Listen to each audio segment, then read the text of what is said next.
All right, guys, welcome back to another amazing show. This is the Real Estate Uncensored Marketing Roundtable. Now, we have legends in the house. We have Mr. Gene Volpe, we have Mr. Nick Sakis, and we have the ever legendary Miss Bernice Ross. We are going to have a lot of fun. We're going to talk about video conference calls. We're going to talk about how to lead digital meetings, how to do it successfully, how to make sure that it's successful for you in all ways, shapes, or forms. But you guys, before we get into that, we got to get into our countdown.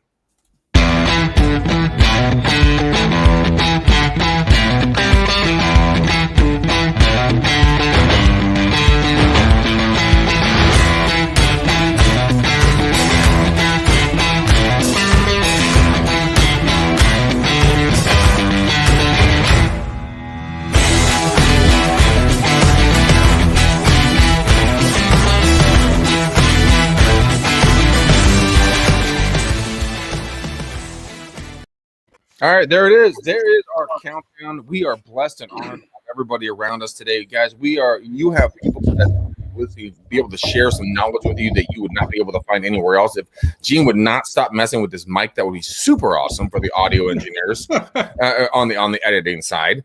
But Mr. Gene Volpe, how are you, buddy? This mic's not even hot yet, so don't even tell me you heard anything. Well, I think you're hot, so I think that's a good thing. Oh, thanks, buddy. I appreciate it. Speaking of hot, where's Jake Wolf? He doesn't want to hang out with us today. He has a home inspection. He's selling his house, so he's going to be out of office today. But he's probably watching and listening. So Jake, we love you, Bubba Cakes. We'll see you on the next show. Nick Sakis, how are you? The ever shrinking man. Doing fantastic. Feeling a little bit under the weather. We got a cold rolling around our house over here in the Sakis Casa, but all is well. Nice, man. Well, make sure that you drink lots of foods, take the vitamin C's, and get some vitamin D, and call it a day. Helps you lose weight when you're not hungry. Yeah, it's amazing how that works, right? Or if you have diarrhea, one of the two. There you go. We don't know, but on that note, we have Bernice Ross. Guys, if you don't know who Bernice Ross is, she is my business partner. She and I publish articles on Inmint every single week. We're ranked in the top 5 consistently. She's been writing for them for the last 19 years and change, plus a lot of other organizations and things that she's involved with. But she just wrote a book, and we're going to go over this book together, and it's talking about how to lead. Well, Bernice, I'm going to let you talk about it because I'm going to screw this up. So let everybody know who you are. Okay. Well, anyway, first of all, I just want to say I just got accepted to speak at NAR on how to create listings where there are none. So I'm so excited about that. So I'll be there in San Diego in November. I want to plug that because I'm so excited about the opportunity.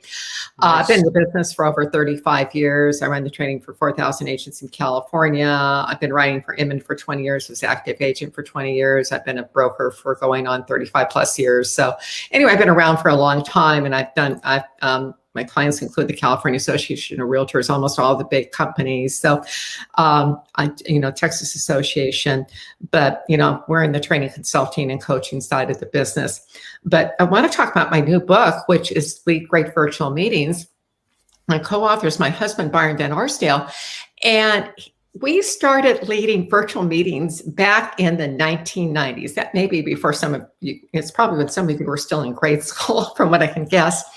But the bottom line is we've been in this space for many years. And what's fascinating is saying, well, gee, we're leading these conference calls. Well, what does conference calls have to do with today's meetings? Well, how many times have you been on a virtual meeting and you see someone join as audio only? Or, and we were just talking about this before the show started. I was talking to the gal who runs my company. Her name is Shane Bullen. And Shane's telling me, she just says, oh, yeah, you know what's going on out there? A lot of people, their video will go down. And this is caused by a bandwidth problem, which we can elaborate on. But anyway, their video goes down and they think no one can hear them. And in the meantime, they're swearing about the video and having a fit. And it's just like, and they don't know everybody is hearing that.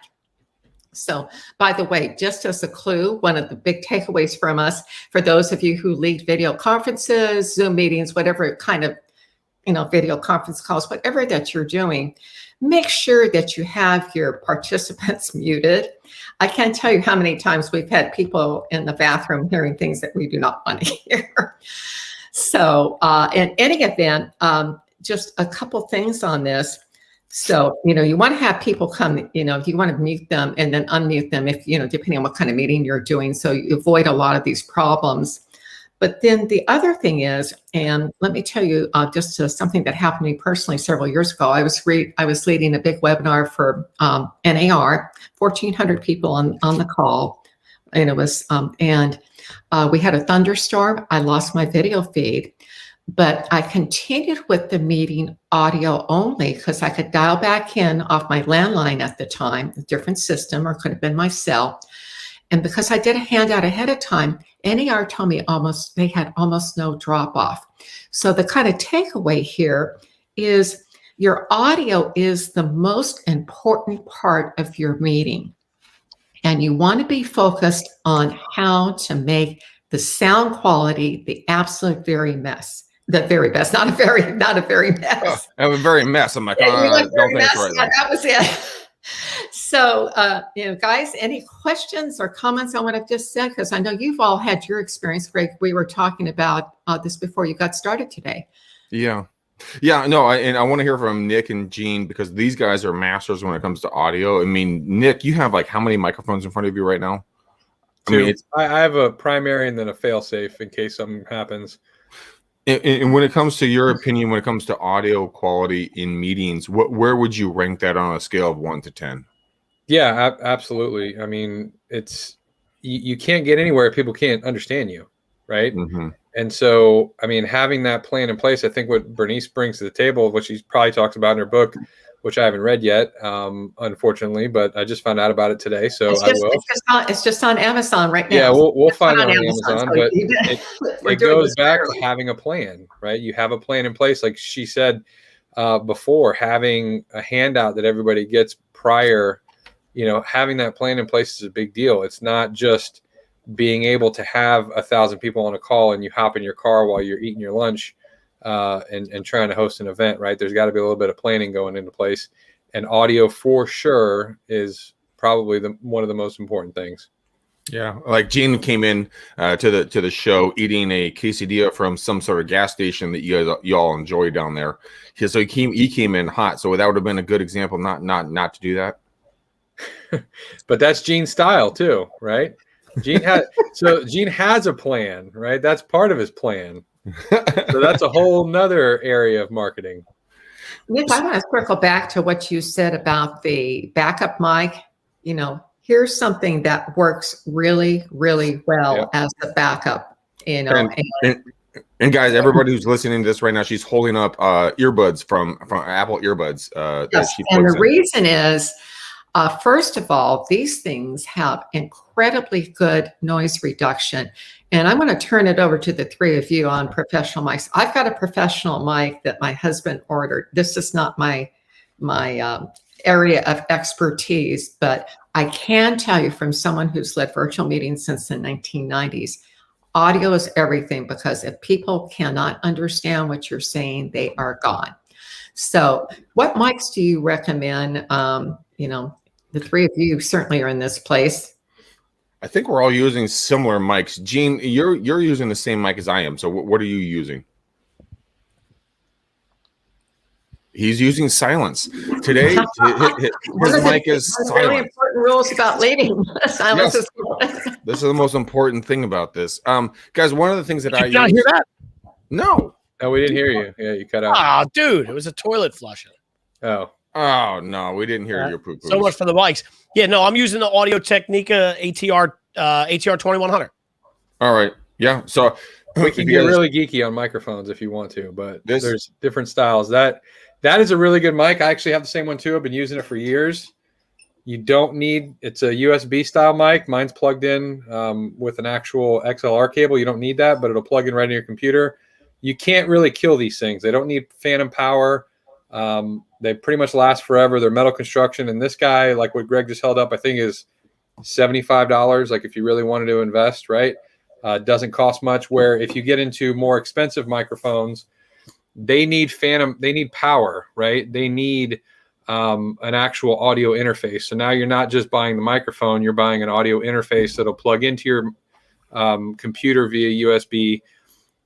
So there's different options. Anytime, and going back to what Bernice said, The fail-safe is headphones that have a microphone attached to them. So I don't have, let me see. I don't have one right in front of me, but on the actual, if you look at the bottom of those microphone jacks, so this is very important. People ask me this all the time. There's 3 prongs, or there's 3 little lines on that microphone jack. That'll let you know that it has a microphone on the bottom. Those are the 3 lines. Okay. Gene, you got one in your hand, because I'll see people that'll plug in just headphones. It doesn't have the microphone and they think they're on, but there's no microphone attached. So if you look at the bottom, you're talking about here around the ring. Yeah. The bottom connector, there should be 3 lines on that connector. That lets you know there's a microphone on that headset somewhere, because sometimes they're up in the ear.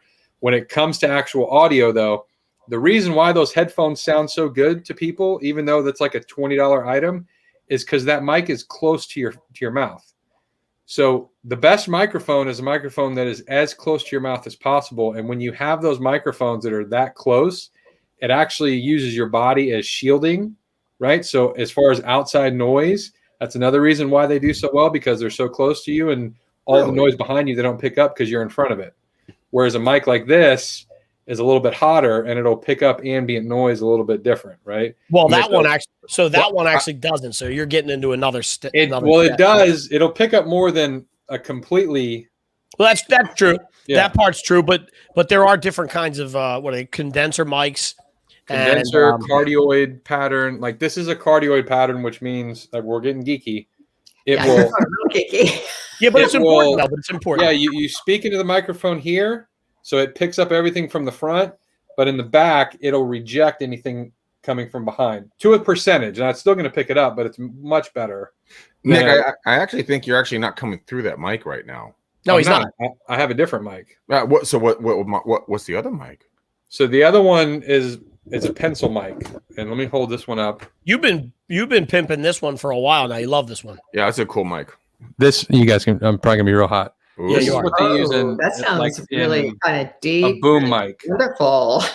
Right. So you can use this as a boom mic. It can be farther away from your face. Right. So I don't have a microphone in my face. And that's another thing with video conferencing. If you want to get geeky, right. There's a lot of, it depends on what you're trying to accomplish. I'm probably gonna be real staticky now. You are. Yeah, you are. If you want to get real personal. Right. So now I have this mic. I should be showing up here. Right. Oh, that sounds good. This is more of a podcasting style, a little bit deeper voice, a little bit more intimate. But now I'm hiding behind my microphone. I can't visually build as much of an engagement with you just because this is in my face.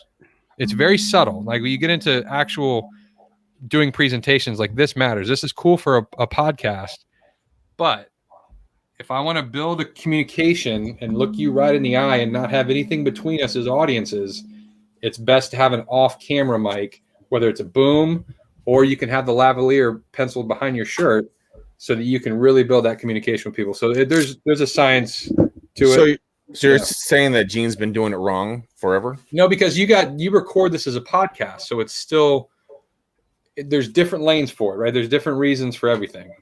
It's not good or bad or indifferent. I choose this over because I want to. So I have switched to the ATR. This is the ATR 2500. Yeah, it's a table mic. So it's like the same things you see on late night TV shows and stuff like that. It's on the edge of a desk. Now there's variations on this, and Bernice, I want to get into I know you've covered this in your book, and I want to get your opinion on this. When it comes to microphones, have you found that running a video conference or anything like that, is there a specific style of mic like Nick was just describing, which I honestly did not know the difference, which is fascinating to understand the psychology behind that? Well, it's not so much the style of the mic. The one thing that you're looking for is noise reduction. And part of what you need to pay attention to, you could use your earbuds from your phone if they'll plug into your computer or whatever device you're using to lead your meeting. You can use that and the sound quality is going to be excellent. I have to say, I've had them out there blowing with a leaf blower 5 feet from where I'm sitting, and it didn't come through because the noise reduction in my earbuds or on my phone is so good. So you're looking for noise reduction. And specifically, you need to pay attention to the room that you're in. One of the things that people do is that they'll lead in a room where they've got, I've got all tile floors, and I have, I have an area rug down. Without that rug, without my blinds drawn, and all these different things to soften the sound, it sounds like an echo chamber in here. So one of the things you need to do, no matter what mic you're experimenting with, say that you're leading on Zoom, all these other meeting platforms, they let you test your mic ahead of time. Listen in to see how it sounds. And then if you're getting an echo, then you need to look at softening. I've got some baffling in back of, my computer here. So that reduces the sound. I got noise reduction on my main mic. But it's whatever you choose, test it and see how it sounds. That's the first thing. Also, hey guys, how many times has this happened to you? It just happened at the beginning of the show. Gene thought he was talking and all of a sudden nobody could hear him, right? Mm-hmm. Well, that's because we kicked him out of the show. Bye, Gene. Hi, Gene. It's like a tradition once every time. Once every show. So let's talk about what Bernice was just talking about a little bit too, because I think people sometimes misunderstand a real simplistic explanation as to why there is echo a lot of times, right? So the earbuds are good for echo because what happens is typically if your microphone is also near your speakers and you have the audio coming out of your speakers, what does it do? It goes back into the microphone. Mm-hmm. So there's a delay and it just kind of goes like this in circles. So with something like this microphone, you're not hearing the sound coming out of my speakers because this thing is, for the most part, ignoring everything behind it, as Nick said a little while ago. The other thing, too, is with headphones, you're only hearing the audio through your ears. There's no audio going back into the microphone. So that's kind of why. So when somebody says to you, we're getting an echo, start thinking about how you can get the sound lower or the microphone away from your speakers. I'm going to jump in on something you said, and this is one of the most important takeaways from the book. There are different levels of conversation that you can have. So right now, I'm talking at you. I'm not quite, I'm kind of in conversational space, but when I'm in your ears, I'm in intimate space. And this builds more connection. And what we have found, we've been, my husband and I have been business coaches for 20 some odd years. And what we found, people would say they want to have face-to-face meetings or whatever. And we'd always say no, because and this is true for conference calls as well as video conferences, you get to it sooner, quite frankly, when there's audio only. Now, with the way the meeting environment is right now, we're doing the video, but when you have that you have those people in your ear, you're in a more personal space. And the other thing that takes place, and I want to warn you about this, if you're using the, like the Apple earbuds, anything that's Bluetooth, Greg, yours are wired. Wired is the problem.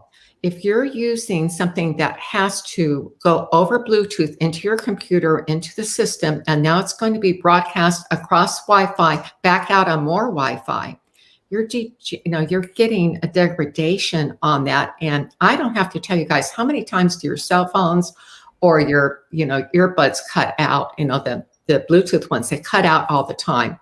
My wired ones never do. No, every single time we do an interview on the podcast here with someone who's doing wireless headphones, the audio sucks and they drop out at some point because they, one, didn't charge them, two, they're just not aware of kind of how they're going to operate. And so we've had massive audio issues in past shows with that. So I completely agree. I mean, if you're going to do, earbuds, guys, get the wired ones. I know it's cliche. I know it's old school, hashtag that one. But I mean, the whole point is that get the best possible quality of audio that you can get. And then that's that you'll be able to convey your message easier and cleaner and allow people to stay tuned to you. So I know we've kind of talked about audio and we beat that one into the bush. If anyone wants to kind of talk more about that, that's great. But Bernice, let's talk about some other stuff in your book that's coming out tomorrow and kind of some other things and how people can lead a really successful meeting on video using audio. Well, the audio is the most important thing, and then for us, and one of the things that makes your show so effective is that you have a conversation. the kiss of death is somebody sitting there talking to you for 30 minutes straight. And I mean, there are some people who can carry it off. Mm-hmm. But people are used to listening to conversations. So I would suggest having a co-host if you are interviewing someone for your business. Say you're talking to the president of the PTA or the football coach about the upcoming football season, whatever it is. If you're having those kinds of meetings that are designed to help clients or to serve your community in some way, make sure that the person you're interviewing, like they said, has that, but you want to be able to engage them in a conversation. And this means as a leader that you put together a series of questions to ask before you come in. I think we kind of we alluded to having a plan before you start leading. Now, part of your plan needs to be a way to deal with technology problems. And the biggest one is, and I had this happen with I had two friends of mine who were leading an all-day conference, and I was a guest, and both the hosts got bumped off the meeting. And I'm guest, and now I'm trying to hold this meeting that's got a couple hundred people in it together.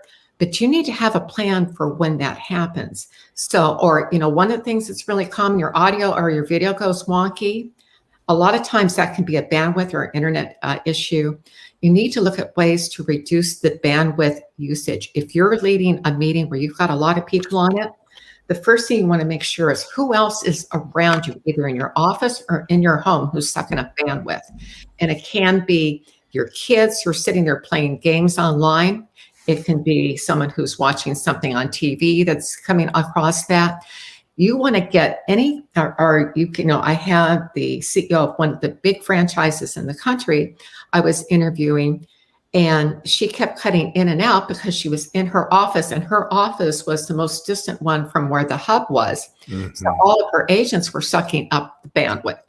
So she wasn't coming through clearly. She ended up having to go home we had to reshoot the entire thing.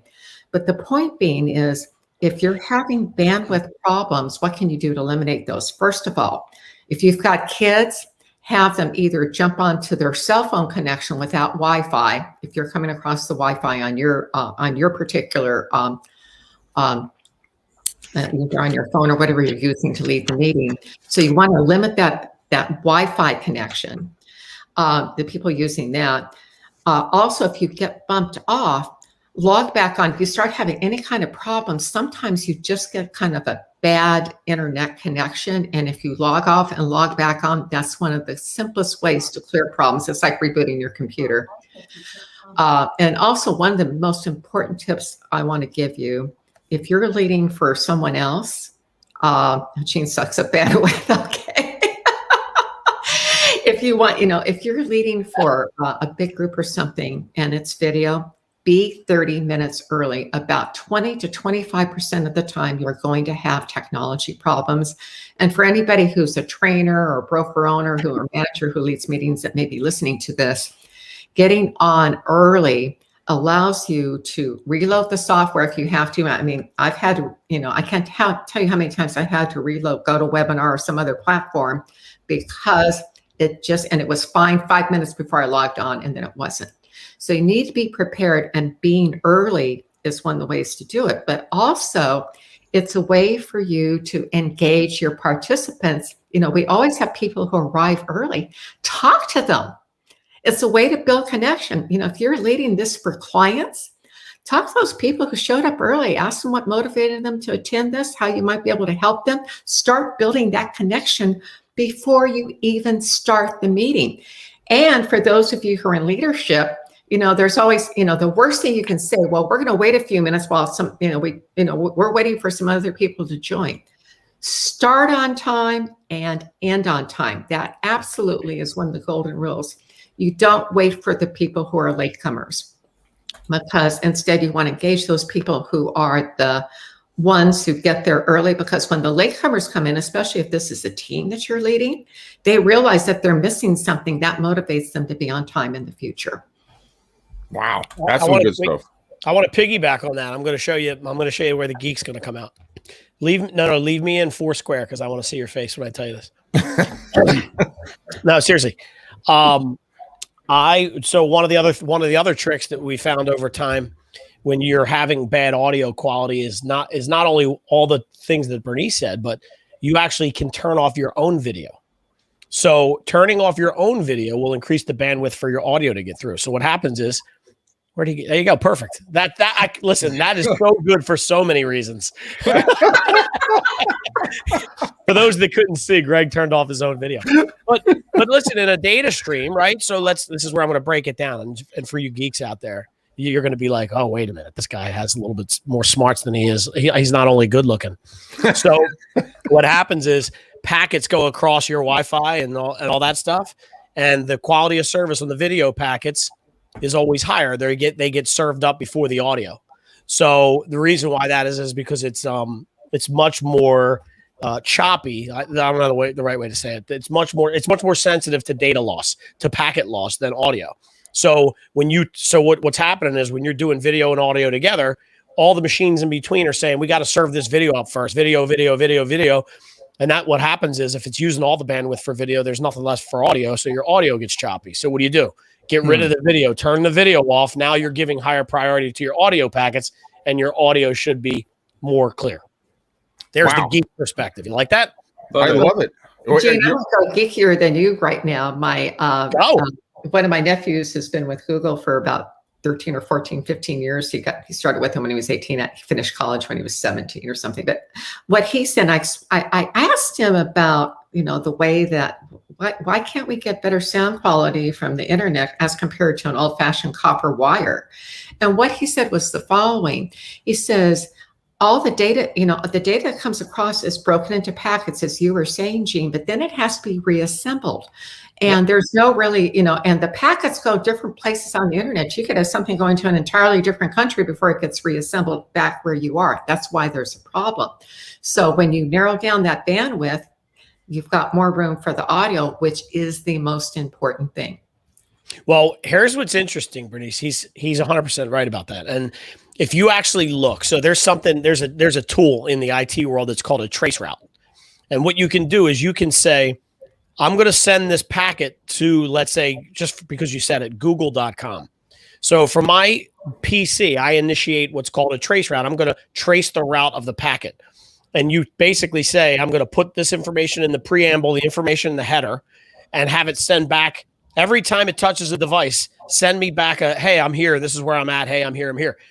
And if you watch over the internet, like when you talk about copper wire, typically there's a consistent connection from where you are to where the other person is, whether it's across telephone lines, but that's a consistent, uninterrupted pattern in a lot of cases. With the internet, if you did a trace route and watched where every one of your packets goes from your PC just to shop on Amazon, it'll go to Singapore, up to Canada, back down here, San Antonio to the data farm, up to California. It'll hit so many places in so many parts of the world so fast that you blink and you missed it.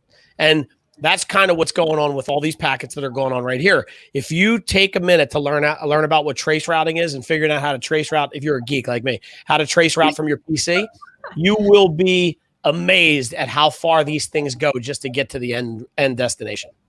And for those of us who are realtors on the other side, though, they ain't doing anything like that. We got super geeky. Sorry about that. Yep. all I want to know is, why is my audio not working, and what can I do to fix it? Yep. Leave it to Gene to hijack the show to talk about his packet size. Yeah. Yeah, got so many packets flying around. Oh my God. That's actually really good information, because it helps a lot of folks. Like I'm sitting here like just dumbfounded listening to you two talk about packets and routing and all the rest of the shit you guys are going over.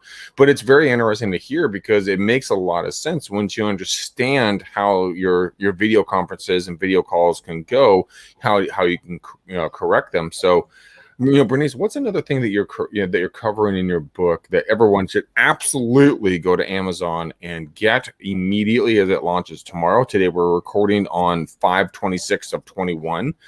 Go to Amazon right now and grab a copy of this, so you guys can run great team meetings or business meetings or whatever. But it's just great stuff. Well, I want to talk about a couple of things, Greg. But first of all, I want to talk about all the people this applies to. If you think about it, it's anybody who leads these type of meetings, but if you think about people who are educators, think about people who sell insurance, chiropractors, medical professionals who may be leading a class on how to manage your diabetes, people who do charitable fundraising, people who run companies, people who run nonprofits, the list goes on and on and on. And this, from a marketing perspective, the book is something that you can share with them that can help them with what they're doing. And, you can do this as if you're looking for a closing gift, something that eases the pain. I mean, there's so much craziness out there with this. But the idea here is, from a realtor, from my perspective as someone who wants to help others, this is something, say that I belong to a group inside the PTA where my kids go to school, we meet virtually, or if I have a book club, I might want to get something, I might want to get copies to or share some of the ideas from this with my group to make our meetings better. As the leader, I want to talk about a couple things from our 6 principles. The first one that is probably the 2 that are the most important to me out of the 6 are people listen for their reasons, not yours. So, when you see, I may be all of my content as I'm talking and I'm watching people in the chat, they're talking about other things. They're not listening to what I'm saying, but they are on that meeting for their reasons. So it's important that you understand what is wanted and needed by the people who are on that call.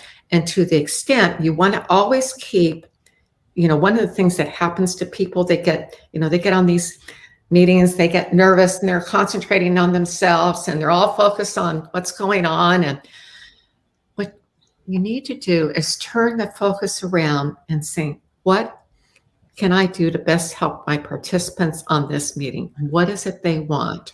That's the first thing.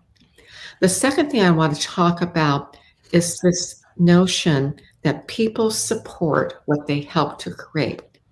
If you are leading any kind of meeting where you're looking, you're a realtor who runs a team and you want to get buy-in from your team members to do something, or if you run an office and you want to get people in your office excited about something, ask for their feedback, listen to them.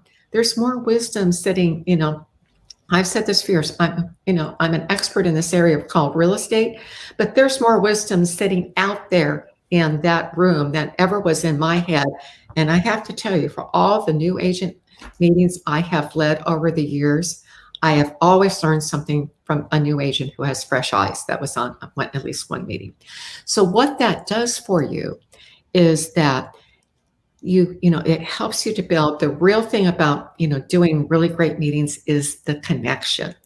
And, the great thing I love about when this kind of meeting that's going on right now, there's tremendous connection among the 4 of us that are on this, but you now want to build that connection with the audience. And those 2 principles are really, really important. That is fantastic. I mean, that is, guys, if you just paid attention just to that one little snippet, you're going to change the way you do your meetings right then and there. Gentlemen, Gene, Nick, thoughts on this one? Because I see Nick over here just twitching his toes. He wants to jump in. He wants to play hopscotch. So what's up? I love the relevant timing of this book, right? And exactly what Bernice said. And we've talked about this before as far as what we do as real estate agents and marketing. We're usually ahead of the curve, right, when it comes to technology stuff. So being able to help people in your market with something like this, whether it's Bernice's book or you take her concept and write your own version of it and hand it out to the PTA staff at your kid's school to say, hey, I do these virtual meetings all the time. I was just asked by another, whatever. And now you're providing more value. Now they think of you, your branding can be on it. So from a marketing perspective, it's the lead magnet that could bring people into your world. And it's all about providing value of relevant things that are happening right now. Some people are freaking out about having to get on a video call because they've never done it. We've been on video calls for years. Zoom is not a new thing in the real estate industry, right? But for other people, it absolutely is. So I love the concept behind it, and I think everybody should have implement it for sure. Bernice, we haven't gone over what the name of the book is. Lead Great Virtual Meetings, the steps you need to succeed. We should have covered that in the very beginning. Well, Go ahead. We have to cut that back in some help. I want to piggyback on what I started to say, and then I kind of went off in a different direction, is the notion here of when you're leading a meeting and you're focused on yourself instead of your participants, that's when you get all this anxiety about leading. So when you make that shift from being me focused to being participant focused is huge. And one of the ways that you can do this is get rid of your I and me language. Stop talking about you. It's not your content that matters. It's your connection. It's your connection with the clients. It's the connection with the people who are your participants, whatever it is that you're leading. But when you focus on them, that's when they connect with you. And that's the basis for forming trust, which means that they'll do transactions with you. That's a huge takeaway. Holy mackerel.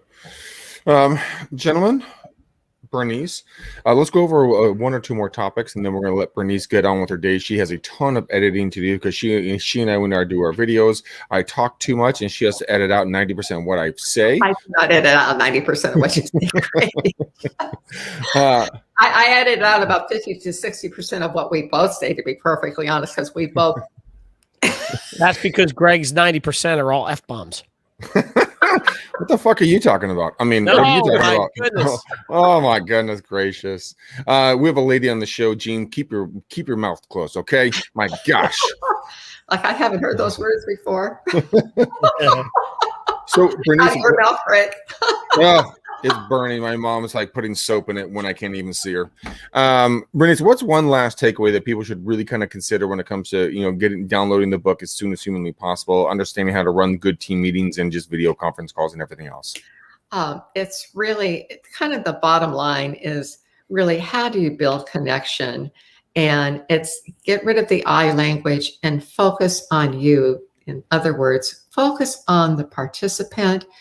And when you're doing, for those of you who are real estate professionals, if you're out doing a listing appointment, a buyer interview, don't talk about how great you are. And, that's me focus. Kill it in your marketing, your print marketing, your digital marketing.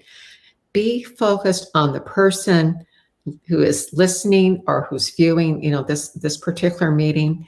Be focused on your print marketing, on the person who's reading what you're sending to them.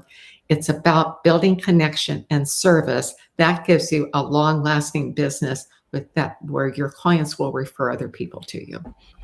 Perfect. Love it. Jean, give me a takeaway, and then we're going to go to Nick. We're going to do takeaways, and then we're going to do a way to contact everybody. So, Jean, thoughts? Well, first takeaway is buy the book. Right, number one. If you're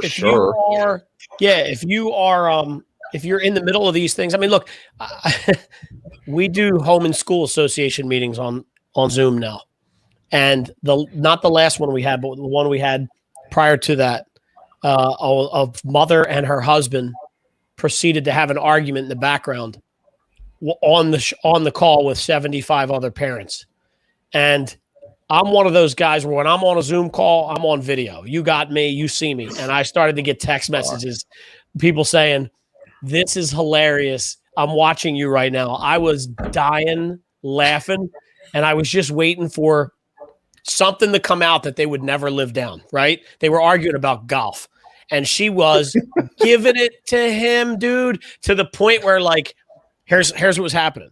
They were talking to each other in the background, and the two women that were running the meeting didn't know how to mute them.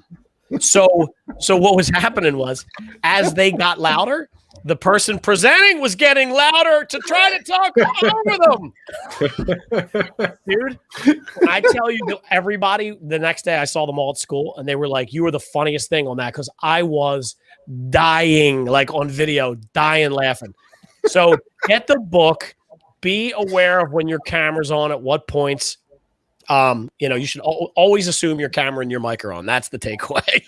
So if you're on with people, always assume it's on and double check and triple check. And if you're still not sure, shut the lid on your PC before you do something stupid in front of your coworkers or your co-parents. So that's the takeaway. Buy Bernice's book. Oh my God, dude. You guys remember a couple of shows back when I was like talking into my phone and you guys are like, Craig, your mic's on. Yeah. I'm like, and we were all like, oh, okay, shit. no, we're just doing a show. Yeah. I did not learn that lesson myself. So it's a real thing. Trust me. Mr. Sakis, what's up, brother? What's your takeaway? Yeah, 100% buy the book. Second, I agree with that. Have headphones as a backup. And then third, have a plan, right? So that way you know what can happen. Having the audio drop off is one thing. Know that you can pick up your cell phone and dial in if you need to. Have the headphones. Have a couple different options. We didn't even talk about this, but what happens if your meeting gets hijacked? Which I've had that happen, and having that plan in place of knowing how to pause the Zoom is a whole nother level of yeah. Wait, hold on. No, hold on. We probably have 4 minutes. You need to tell that story.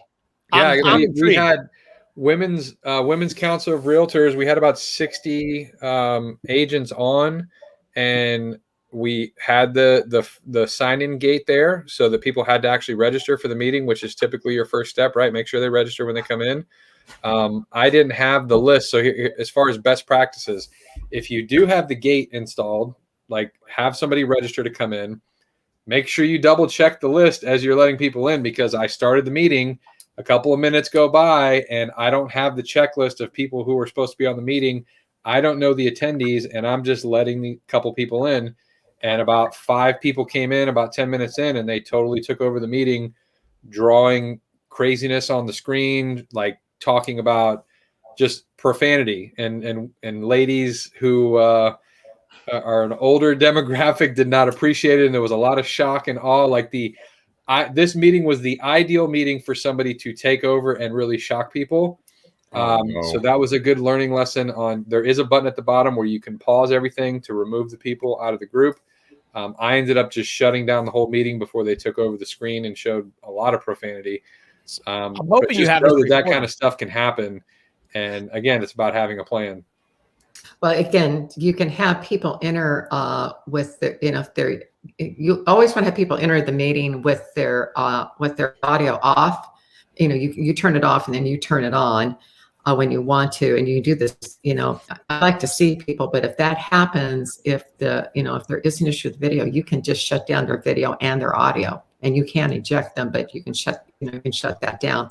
Or you can go. One of the things you can do if you get their audio shut down is you go from, if you're on gallery view in Zoom, you go into speaker view, and then you're only seeing the person who's speaking.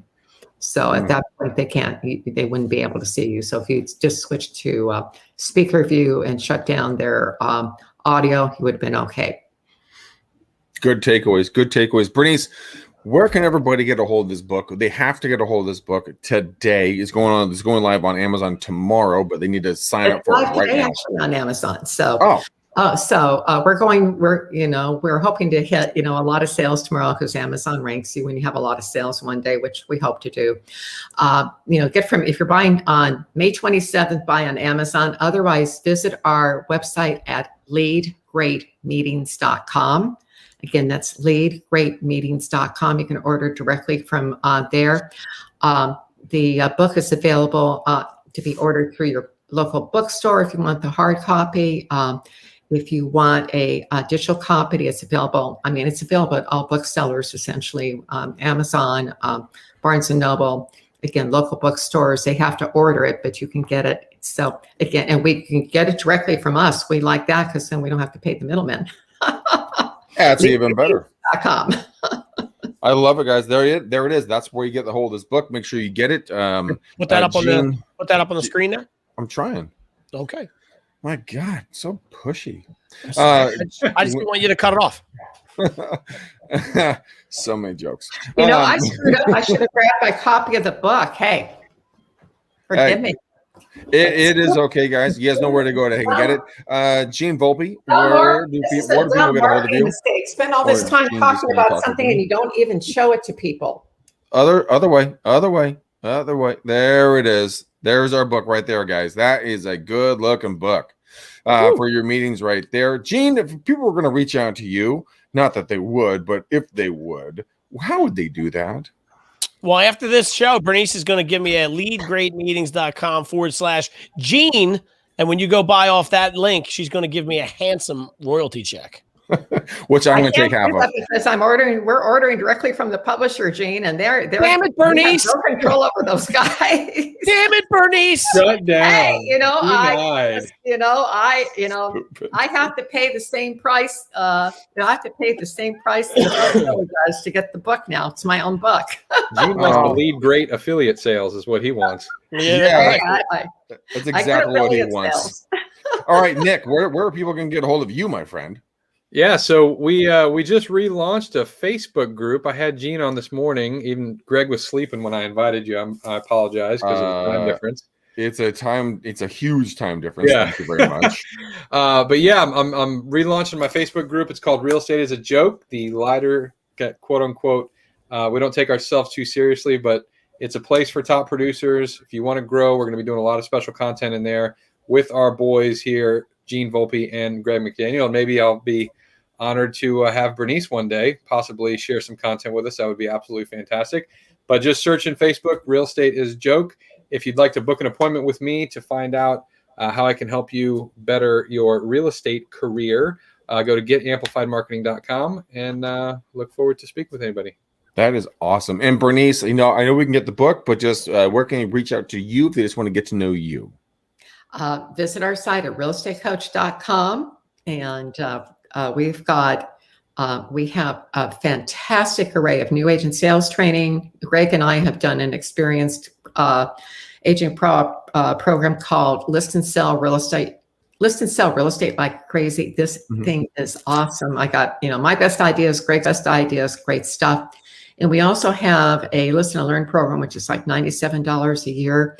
It has 104 of my articles, 52 of the ones that are on Inman that you can only get if you get behind their paywall, plus another 52.